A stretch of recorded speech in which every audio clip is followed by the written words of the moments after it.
And we're recording. Guys, welcome to the very first Bad Design podcast. I'm your host, Sean. This is presented by The Pick Six. I'm here with my very first guest, Brandon Baker at the Double B, co-founder of Pick Six and formerly Air Force. Brandon, it's good to talk to you. It's actually been a while since we've kind of talked over the phone or... Yeah, since we've actually talked. Yeah, it's been a long time. Yeah.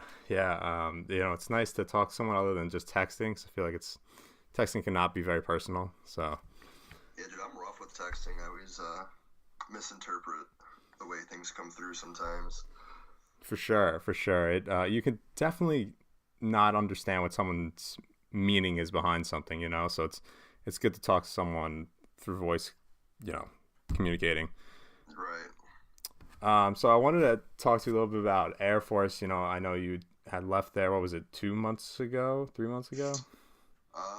I want to say it was like the weekend before Thanksgiving, so probably about 2 months, pretty close to the day. Okay. And that I know was your first like working at a big time program kind of design job, and did you enjoy the experience there?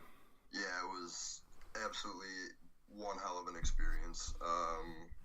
I wish it worked out a little bit better than it did, but for my own reasons, it just wasn't for me, unfortunately. Yeah, talk about like, because I know I've never worked in college full time, and I don't know how many of our listeners have, but it's a grind working in a university where you're pumping out recruiting graphics, all these game day stuff, all these different things. Like, talk about the workflow and how much of a grind it is from a weekly basis. Yeah, I mean, like you said, that was my first real job with like a program.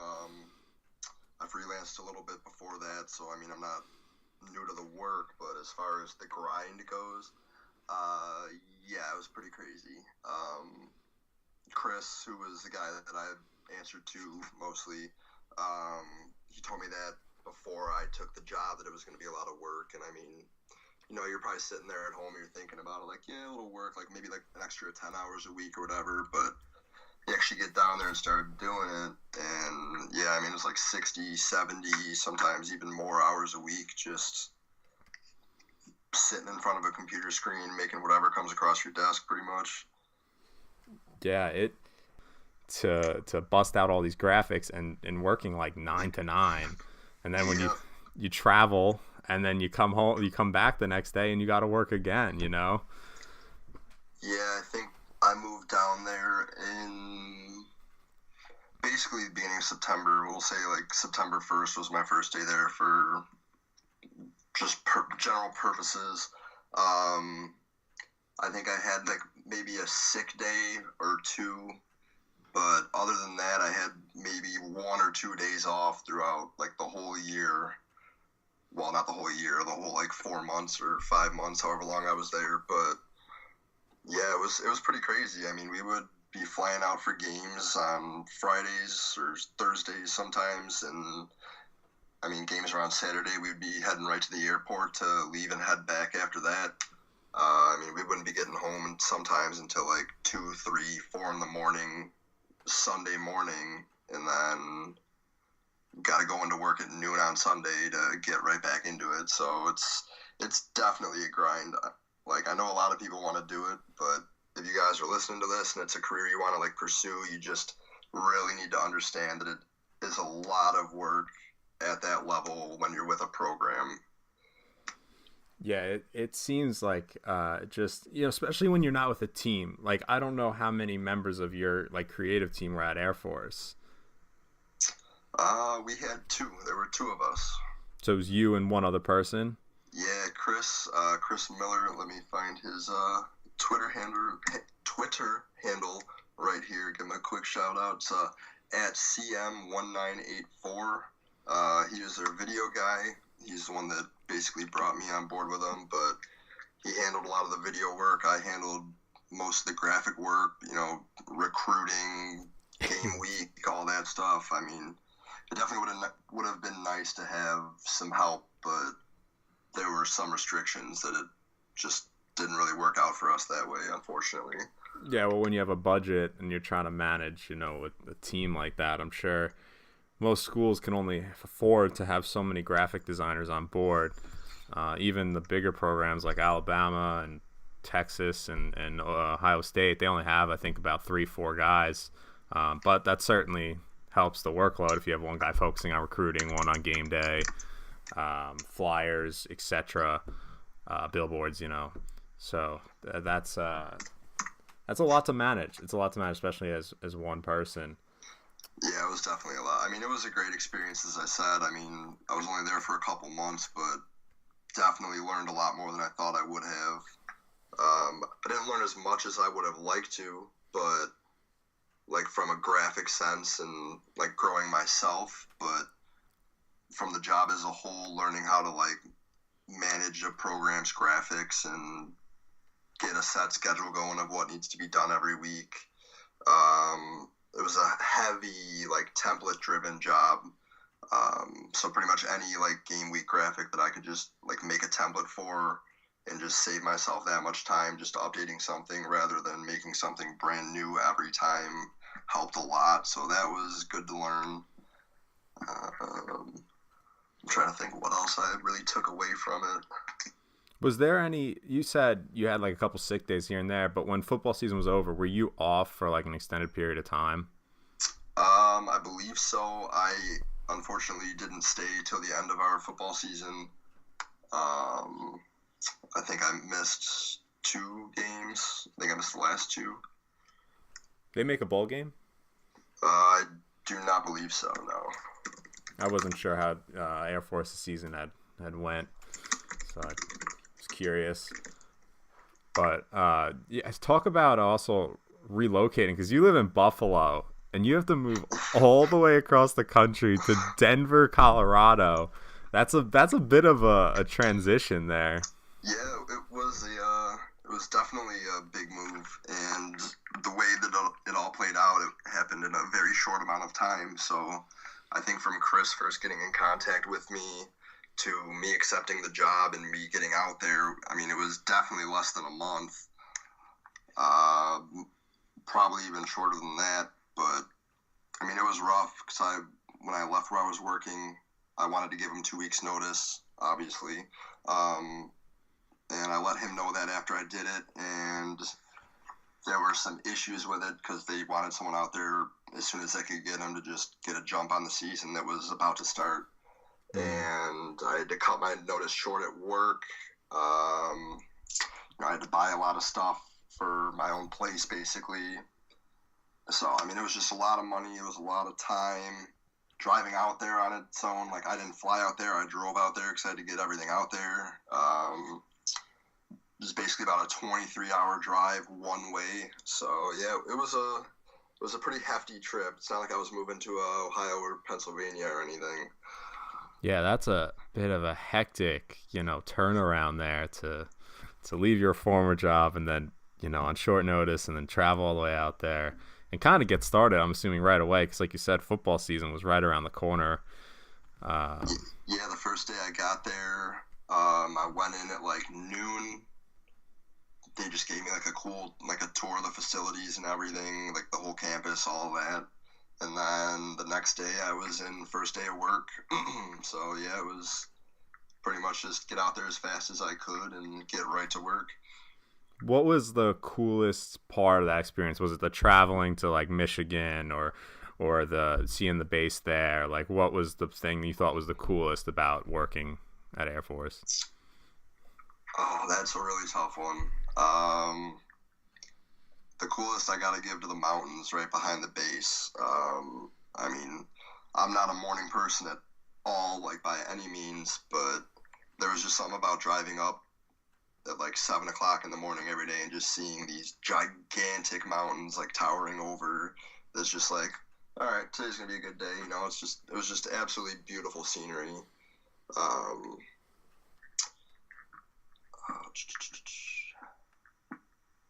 Well, I'm sure if you're in the mountains like that, it's got to be. Denver's a beautiful city as it is, so I know being in the mountains like that's got to be. If you're from like somewhere where it's not very mountainy, I guess would be the word. If you're more like on the coast or something, you don't see mountains like that. That's got to be pretty flat in Buffalo. Yeah, well, Well, here in New York, it's pretty flat too.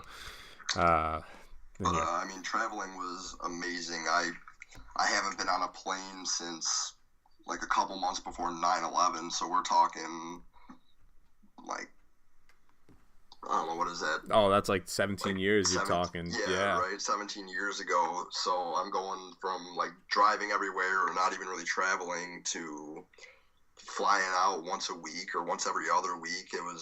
That was awesome. Michigan was absolutely breathtaking. Coolest stadium I've ever been in, number one. And number two, those fans are absolutely nuts. You've got to be able to hear them like 5 miles away. I've never seen anything like that. And I'm from the Bills Mafia, so that's got to say something. Yeah, really. If those fans are crazy to you, that shows you how much they're really dedicated to their team.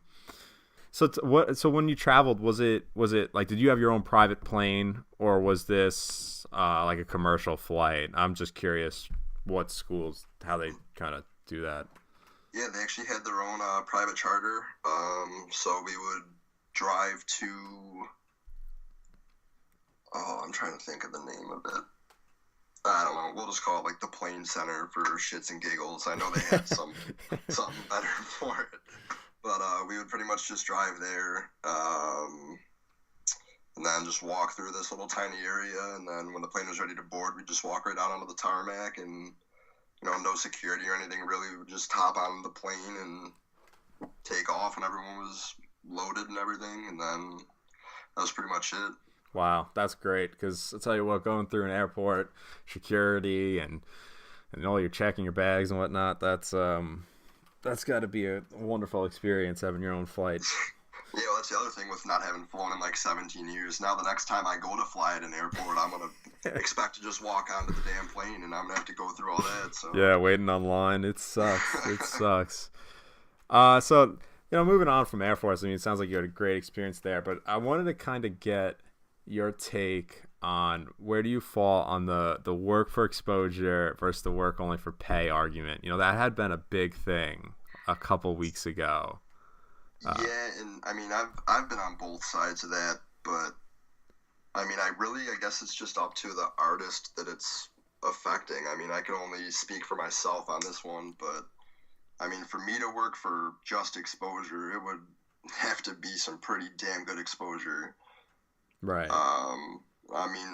I guess when I say that, like some criteria I would probably look for is like a verified account, maybe amount of followers, how many platforms they're spread across, and I mean, I guess just like trying to figure out a total viewership that would see the work I'm doing.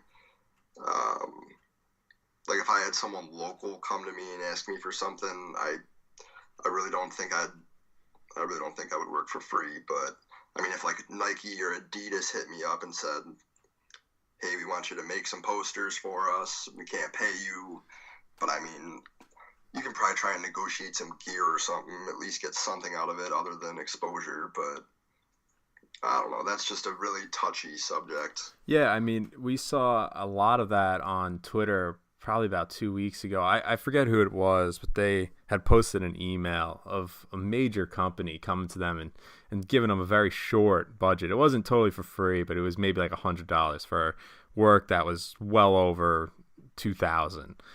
And it was like that person's dream company to work for. And, he turned it down because the money was just not nearly enough. And I think it really depends on the person, like you said. I think if you're starting out, like you're, 16, 17 years old or a freshman in college, working for exposure may not be the worst thing. It gives you some experience, and it may help build your portfolio. But the farther you get in your career, the less attractive working for exposure really is. Yeah, that was a good point. The whole when you're starting, like younger, I know a lot of places don't really like to work with people under 18. I know a lot of younger guys really aren't going to understand why, and I mean, I really don't have a definite reason why, but there's a lot of implications that come with working with a minor. And I mean, sometimes working for exposure at that age might honestly be your only option. And in that case, I mean, if I was in those shoes, I guess if the viewership was there, I would probably do it. But I mean, once you're over 18, that's when you really got to start, trying to get your name out there yourself and getting paid for it at the same time. Right. I think that's like the big issue now is we see a lot of people who not just are under age 18, but like, let's say they don't have their bachelor's degree. And, that's been another thing that has been controversial is like, oh, should you need your degree? Yeah, I'm very anti against the need of a degree. I can understand it, but I think if a person's talent and portfolio speaks for itself, I don't think a piece of paper validates that anymore. Um, Another thing with Chris and Air Force, I myself don't have a design degree whatsoever. I only have my associates in business. Right. And that almost wasn't even talked about in the interviews or anything.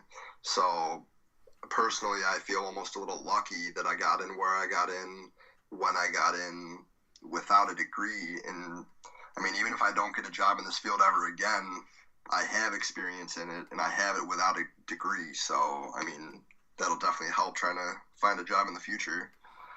Yeah, without a doubt. And that's what's very cool about you landing that job is that you didn't have your bachelor's. And to me, I'm with you. I don't think a bachelor's degree should be required in order to land a job as a graphic designer. I don't think that verifies that you're talented. I think it just verifies that you went through the necessary schooling. You spent all that money to get this piece of paper, but it doesn't mean you're talented. It doesn't necessarily even mean that you know what you're doing. You could have just kind of skated through college, and I don't think it makes you any more knowledgeable on design necessarily. So I totally agree with you on it shouldn't be a requirement. Talent is on that piece of paper. You could see that in their portfolio and their work, and through even experience that they've had. Yeah, I'm just not. I don't get how it can be required. Like you said, it doesn't really show much. All it shows is that you care enough about graphic design. You have enough passion to study it for 4 years. But like you said, you could walk away with either knowledge of everything graphic design, like under the sun, or like you said, you could just skate by and not really take anything away from it, right? Other than debt and a degree. Yeah. And like, even if you know everything about graphic design, you either are creative or you're not. Like, just because you went through and you got your degree, it doesn't mean you're very creative. It doesn't mean you're very skillful. There's so many flaws to this argument that you need your degree and necessary to work. It just doesn't really make much sense. I guess it just shows that you've worked hard enough. That would be the only thing I could see. Like, you've worked hard to get your degree, so that means you'll work hard when you get a job, which could be totally false. That might not be true at all. But I thought that was interesting. We saw a ton of people debating that just last week. Yeah. I know who was it? Was it Jeffrey Rose? And yeah, we had a big thread going on that. Yeah, on Twitter, I believe. So I thought that was really interesting on people's different perspective on it. But it sucks that in reality, if you want to work at a major company, you're going to need that degree at some, level. Yeah, I mean, some places are definitely going to be more lenient than others. But, I mean, I guess the only real advice I can give to people that don't have their degree is if you see a requirement on an application, don't let it stop you. I mean, put your application in anyways. The worst case, they come back to you and say, no thanks. But, I mean, you're never going to know if you don't apply in the first place. Exactly. It never hurts to apply anyway. I've learned that the hard way, I guess I'd say. How I landed my job was I just threw in my application, and luckily I was the one chosen for the job. So it's kind of, you just gotta give it a chance, and you see what happens. It never hurts to ask. And I agree though that you can't let that be a blocker for you to advance in your career.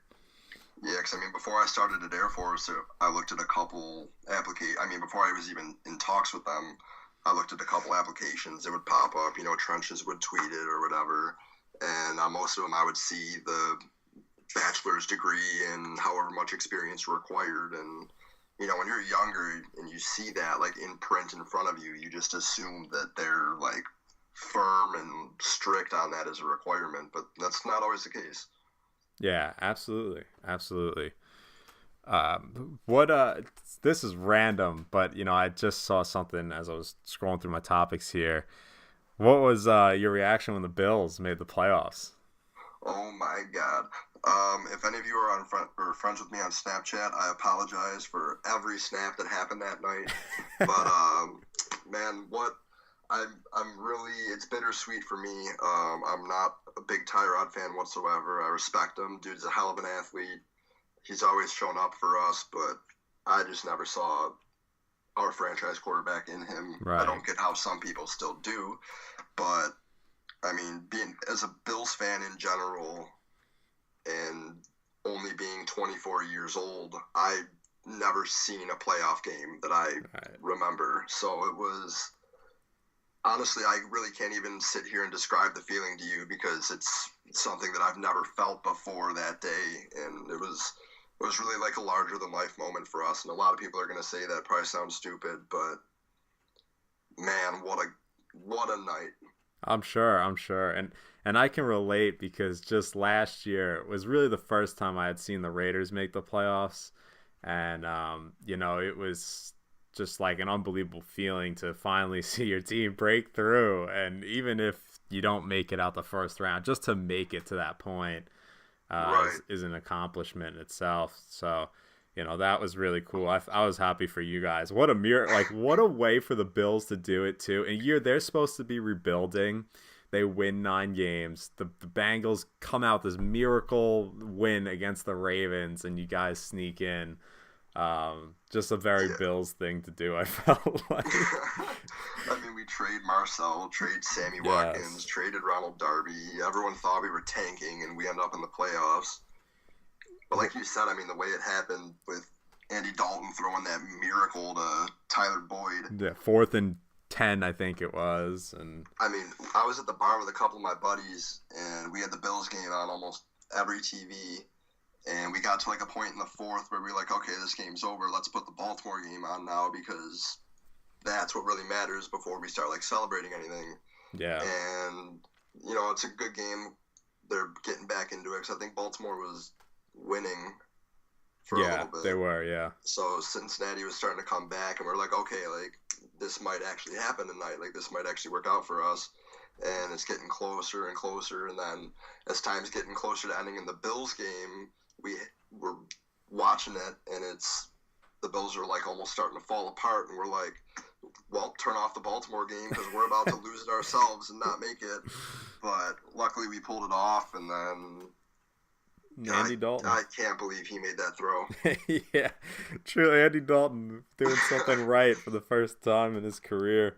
Andy Dalton, the first quarterback to lead the Bills to the playoffs in seriously 17, 18 years. Yeah, I just I passed by when I was looking through here. I had to ask you about it because what a crazy just moment and for Bills fans. But how about those fans? You know, we see them on TV all the time. Like, is it really as crazy as you see on like in Twitter and Bleacher Report? They always are posting videos. Is that really how like their tailgating goes? Yup. Yeah, it's nuts. I mean, I think the gates open like 3 or 4 hours before the game, but I mean, people are there in the lots even sooner. The RV lots, people are there the day, not even the night before, the day before. It's just, when it's at the NFL season here, it's pretty much just like a weekend-long party at that stadium. It's nuts. Man, dedicated fans. I'm glad you guys didn't lose your team because I heard that was a possibility a couple of years ago. Yeah, that would have been really, really shitty, honestly. Yeah. Pardon my French, but yeah, that would have sucked. Yeah, for sure. But I mean, and one more thing before we get off this topic. I mean, I know a lot of people probably think we're a bunch of like drunk idiots, and we are. We love it. But you know, watching the Eagles fans and the Vikings at that last game, throwing full beers at people and stuff. Like, we might be obnoxious, we might chirp some fans, but I mean, at least we can like be respectful. Like we don't do anything like that. That's just, I mean, on top of being stupid, that's just like that's dangerous. Why would you want to try and hurt someone over a friggin' football game? Oh, for sure, for sure. Hopefully that was just a select number of Eagles fans. You know, I have a few friends who are Eagles fans, and they don't act like that. But hopefully, I don't know. You know, like that's every fan base has some fans, but that was pretty crazy what we saw last week from the Eagle fans. Yeah, that was nuts. If I was a Vikings fan, there's no way I would have worn a Vikings jersey to that stadium. Yeah, oh for sure. That's a scary environment. So I definitely wouldn't want to get caught up with those fans, especially after those videos we saw last week. Yeah, that was nuts. Yeah, so let's move away from talking about the Bills. So what creative team in the NFL do you think really kills it? Like you know what I mean? Like they're above everyone else. Honestly, I gotta say Tyler Trout and those other guys over at the Buccaneers, I gotta say they're the ones just they're the top of the list for me personally. I think Seattle's up there. Seattle's a good team, yeah. I oddly think Cleveland's really up there too. I really like the look they push. Yeah. Even though they don't even have like an actual logo as far as I'm concerned. But yeah, they pump some pretty solid work over there too. The Rams, they do pretty good work. Yeah, the Rams really stepped up this year a lot. No, there's been a couple teams because I mean we've seen the last couple of years we've seen NFL teams really ramp it up because there were some really bad creative teams out there. I know the Raiders had an awful creative team probably about 4 years ago. I was blasting them on social media every weekend for not upping their graphics game. So it's good to see people like Tyler Trout just killing it with the Buccaneers and the Browns, like you said. I don't know the artist there. No, Mark. I almost don't even want to try his last name because I feel like I'm going to butcher it. I want to say Mark Podolak. Okay. I think he's their director. I'll check him out. Yeah, they've had a really good look, but I mean, like you said, I mean, within these last, I mean, I think you said 5 years. You might even be more recent than that these teams have really been stepping it up, and I think that that's really coming from college football's graphics being that important to the program's success, and those have really stepped up recently too. And you know, it's almost a little embarrassing that all the teams have their own staff, but the NFL is still pumping out graphics. Look like it's made in Microsoft Paint with Comic Sans.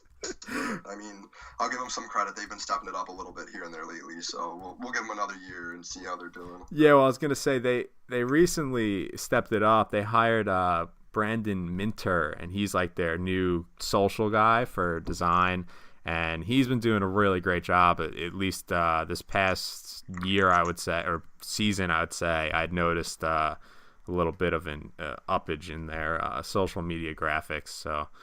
Definitely a big shout out to him for helping the NFL out because they were, like Microsoft Paint horrid. level, horrid. Yeah, it was pretty laughable for an industry giant that makes as much revenue a year as they do. To be so low on the totem pole on design. It was like even ESPN, you know, they were down there with them. So that was, That was good to see them finally step it up. Yeah, I mean, as a designer, like looking at the graphics they post, it's honestly almost comes off as like a slap in the face to the fans. Like, we know you spend this much money on us every year, but you're gonna look at whatever the hell we want you to look at. Right.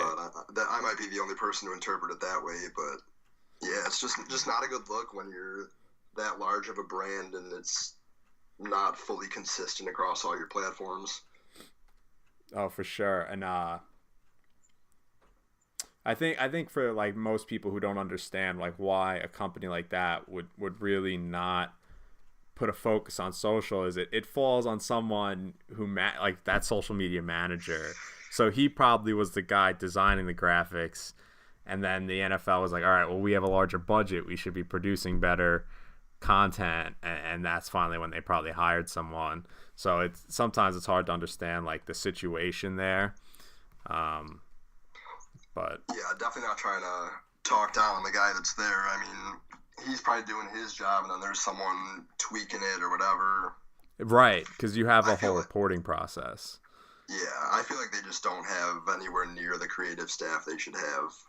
Like you said, I feel like they have one guy running the show, trying to do way too much. Right.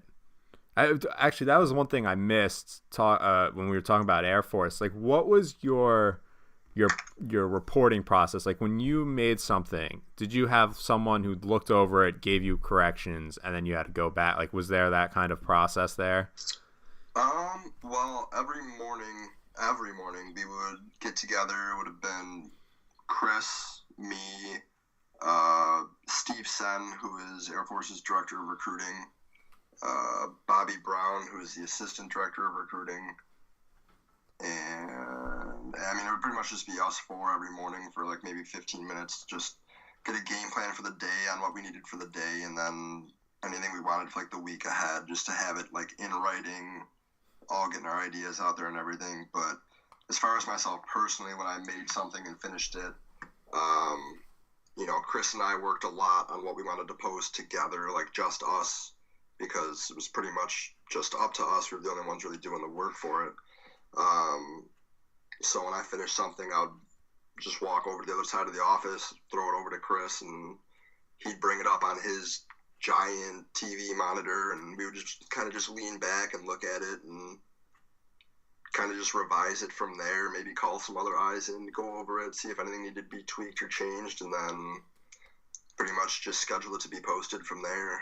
Did you guys have was Chris in charge of the social channels too? So like he had all the As much as I can remember, Chris did most of the posting. Our creative director probably posted some stuff too every now and then, but I know Chris posted a lot of the work. Was the creative director, was he just for football, or was he for the entire university? Or you're not sure?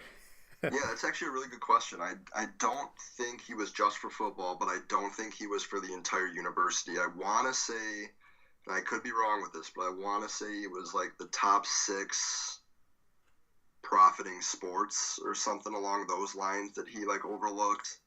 Okay, so he had his.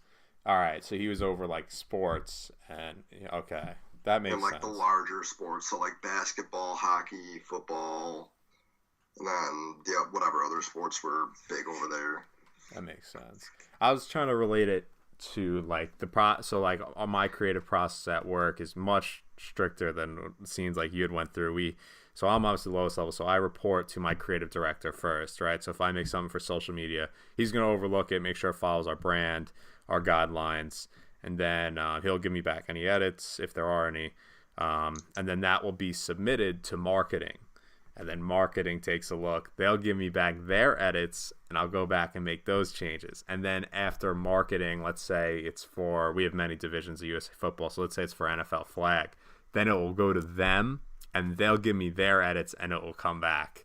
And wow. Yeah, so we go through 3 rounds of edits, probably 70% of the time. Sometimes if it's just for USA football, not for like a division in USA football, I'll only go through 2 rounds. But it's a much more frustrating process. Yeah, any of the work I did that had like a sponsor on it had to be sent out to marketing, like you said. Okay. But pretty much all that was just making sure that the sponsor's logo and everything was up to their specifications and that it was large enough to be seen, and so they're getting the exposure that they like deserve and stuff like that. Marketing didn't really come back with too many changes other than like moving logos around and sizing it. But I mean, as far as like actual tweaks and stuff go, yeah, I mean, that was pretty much just me and Chris for the most part. I think I got really lucky, and Chris gave me a lot of creative freedom there, and I think it worked out for both of us, but I definitely think I lucked out with that. Right. It didn't sound like you guys had some strict brand guideline. Like, did you have fonts you specifically had to use? No, actually, we were pretty open on fonts. I'm trying to think what font I mean, obviously they had, I think it was United. I think United's one of their big fonts. United Sans. They have like an AirCore font, and There might have been another one, but I mean, when I got there, one of my first suggestions was bringing in like a third different font to kind of spice it up. And that's when we started using that almost graffiti font. That was pretty cool. But The one everyone used for yeah, a while actually, there. I don't know. I don't think I saw a lot of people using that one. A lot of people use that haze one. That's just overkill at this point. But the name of the font we used was Lakeshore, I believe, in case Okay. anybody wants that for any reason. Lakeshore. Yeah, Lakeshore regular. All right, I'm trying to remember like some of your guys' work there. I can't. It's been a little bit since I've looked at Air Force, so I'm trying to think of what that looks like. I'll have to pull them up here. But what about like color wise? Like, did you have to stick? Was there like a specific, hexadecimal like color you had to stick to? We did have a branding guide. I really didn't.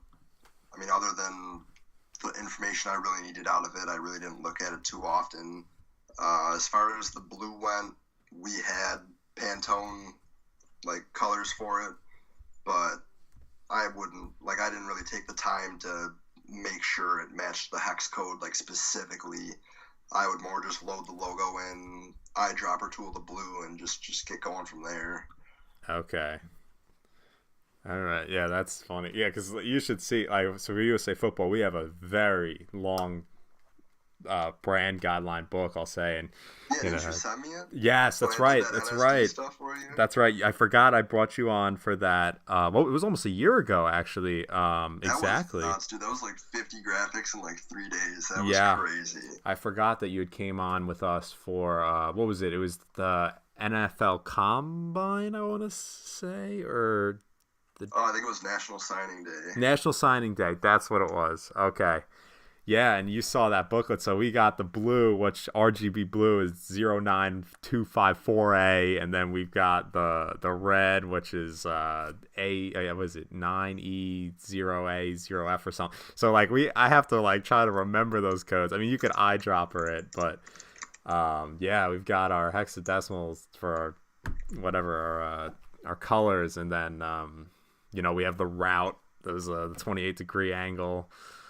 Yeah, dude, you guys and your angles, you guys were like very strict. I couldn't be 29, couldn't be 27. No, had to be 28-degree angle. degrees.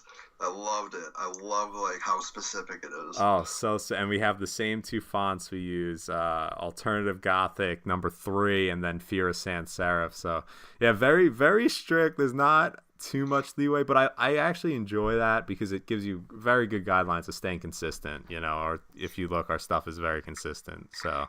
Right. I mean, personally, like I love type and all that, but like when I'm doing work, type is usually the biggest pain for me, like the biggest bother. Yeah.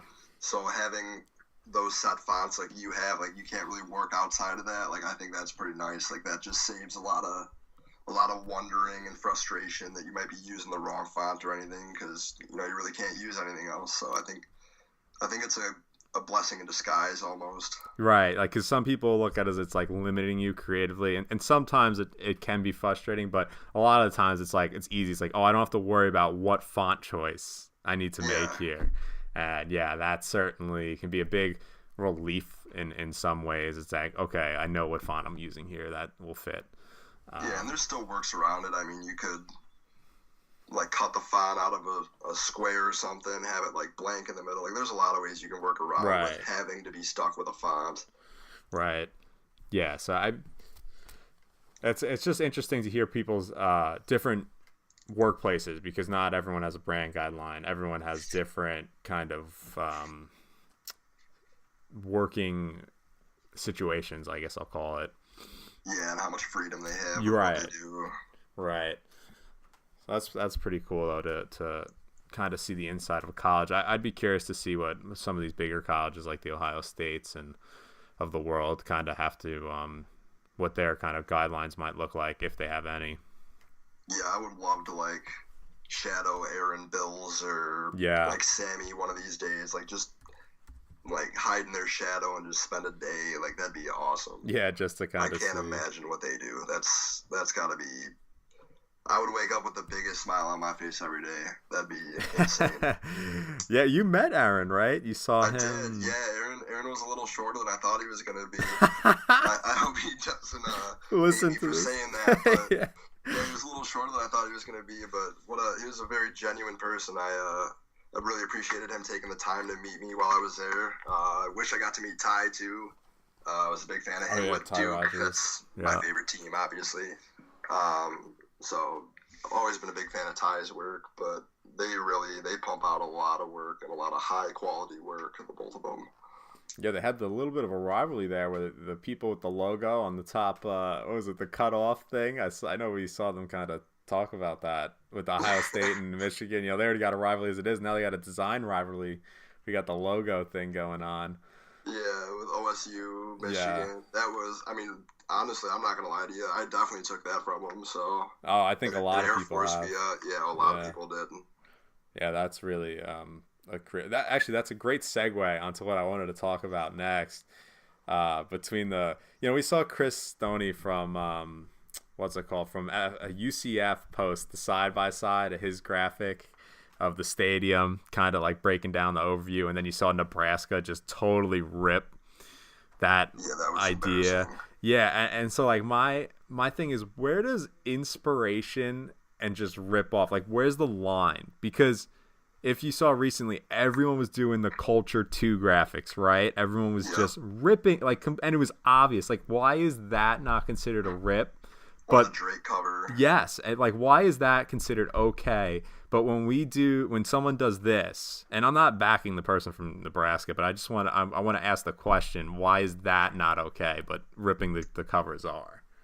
I will make a guess here that graphic from Nebraska was 100% wanted by Frost.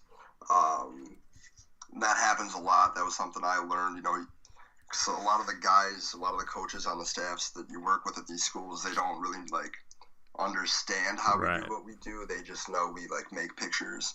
So I don't want to say very often, but every now and then, a coach will walk into your office and hand you something from another school and be like, I want this, but for us. Yeah. And I almost bought my house. That's what happened on that one. But that was just horrid. That hurts to see something copied that much. Yeah, for sure. And I don't think a lot of people understand that side of it. Is you as a designer don't have control sometimes. Like you said, a coach will come to you, person will come to you. They don't give a crap. They don't have any designer code where it's oh, you can't copy this person. No. It's you're going to recreate this regardless. And all I can say is if you're that designer, don't post that as work as your own in your portfolio. Right. But I don't think people always understand that you don't always have control over the situation. Yeah, what sucks for that designer at Nebraska is, that's pretty obviously a recruiting graphic, and those don't always make Twitter and social media. Sometimes those are just sent directly to the recruits themselves. So, that kind of sucks for him a little bit that made their main Twitter account and was seen by everyone. So a lot of people recognized that it was ripped off right away. So a lot of times with recruiting, that stuff, maybe not a lot of times, but sometimes with recruiting, that stuff will just fly right under the radar. Right. We even saw as soon as yesterday where Jimmy Mitchell pointed out, the NBA completely ripped him on one of his designs. And I know who created the graphic. I'm not going to call them out. I know who did it.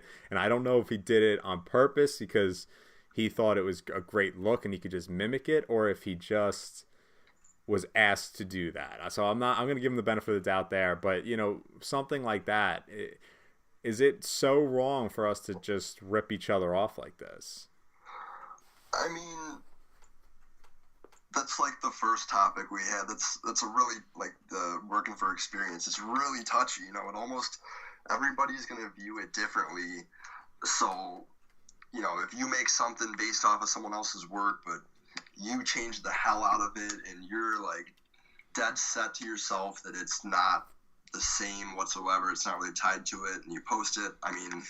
Good for you. But I feel like there's always gonna be people out there that see stuff too similar, and they're just the first ones to point the fingers and be like, that's ripped off. Right. And it's tough. It's really hard to find inspiration without copying sometimes, because I mean, everything's think, like, copied. what I'm trying to say. Well, yeah, because you got to think everything's inspiration from something else, right? Like, right. I mean, nothing's original at this point. No, at this point in time, there's no way you're creating something that's 100% original. You're grabbing inspiration from somewhere to create. It's just how much inspiration is too much. Like, what is going past, the line, let's say, so to say, that makes it you're just completely copying what someone else worked hard to create. I mean, I think layout has a lot to do with it, like layout and composition. Absolutely. When I was with Air Force, I made a Bills graphic on one of the weekends, and I posted it as one of those time lapses. And I think it was Mercer made something recruiting wise, basically identical. It was pretty embarrassing. It pissed me off. Honestly, I was pretty pissed. But I mean, I've had Mercer rip me off. Florida State ripped me off with one of my Landon Collins graphics. They tried to spin it into their own recruiting thing. It looked horrible, by the way, but they tried. And I mean, it's just tough. I used to get really angry about it when it happened, but you just gotta look at it as like flattery more often than not. What's the quote there? Inspiration or imitation is the sincerest form of flattery. Yes, or something like that. Yes, that's the quote. Yeah. But yeah, so I mean, before I got the Air Force job, whenever like any other artist would even like slightly copy something I did, and like I didn't like calling people out because it'd be really easy for me to look at one little element of it and be like, oh, this was taken from me. Yeah. But you got to realize that this person, while it might very well have been taken from you, there's also a chance that they've never even seen your work. Yeah. So you don't want to be rushing to the conclusion that they did and then calling them out, because I mean, in 5, 10, 15 minutes, you're going to be the one looking stupid. Right. And it's, like I said, I've laid off doing that anymore. I used to do that probably about 2 years ago. I used to be big on calling people out. And then I realized, well, you could have been told to copy this. Like we said before, a coach could have told you to done this. This may have not have been all of your doing. And then, like you said, maybe they've never seen that before, because people have called me out on things. I'm like, I've never seen your work before, so I never knew you did this, Right. And that's why I've laid off that. Like, look, I can't always just jump to the conclusion that someone copied me. Yeah. I mean, similar to you, I mean, I used to get really aggravated when I would think someone copied me, but, at the point I'm at now, I think it only really aggravates me if, like, a program copies something I did, and that only aggravates me because it's almost like if you want the work I'm doing, but for your program, why don't you just bring me on to do the work for you, or freelance it out for a little bit. That's the most frustrating part, and because that definitely, when I was unemployed, that happened to me a couple times, and it would be like, why not just hire me instead of taking my work? And that's when, like, posting work for free on your social media accounts, you risk that that happening. The time lapses I've been doing, I mean, I know I'm snipping down like an hour of work into a minute, but I mean, there's definitely ways that people could. I mean, I'm basically walking them through how I do it. Yes, and they slow down that video. They could see.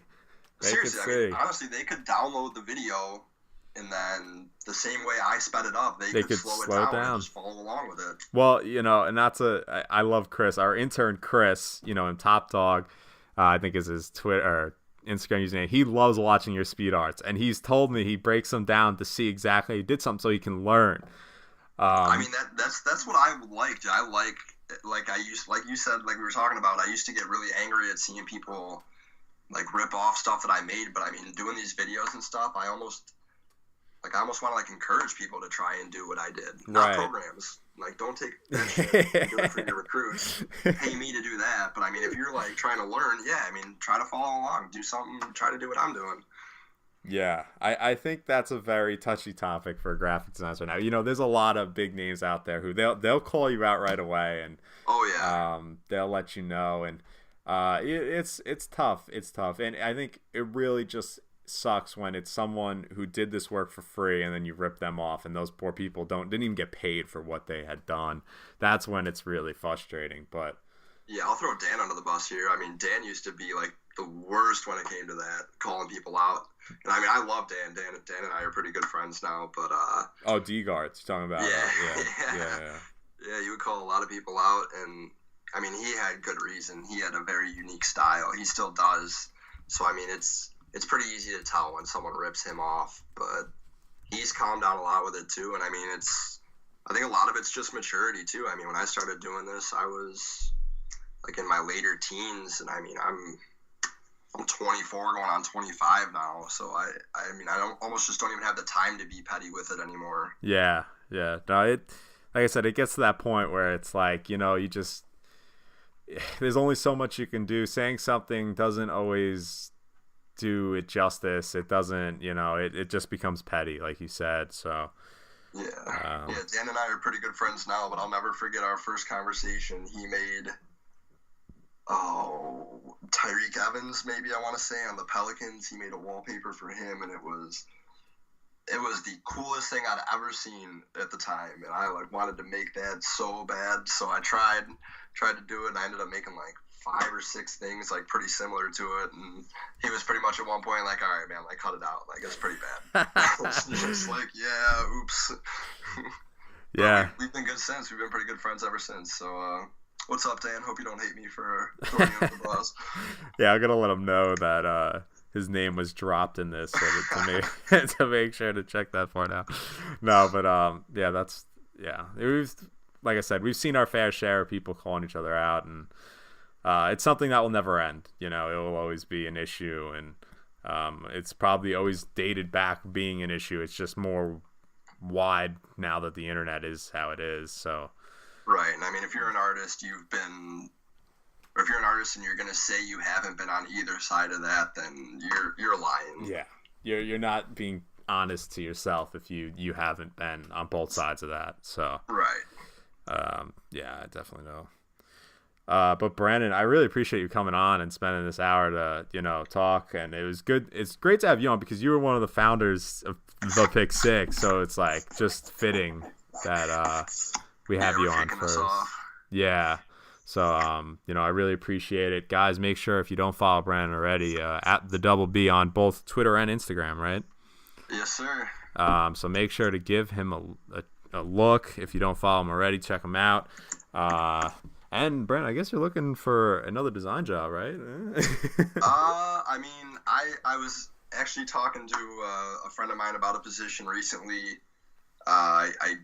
I don't think I'm ready for it yet, but I think within about a year or so, I'm really trying to get a lot of my finances in order so that when I get another job, I can, really handle another move, because I'm sure that would have to be part of it.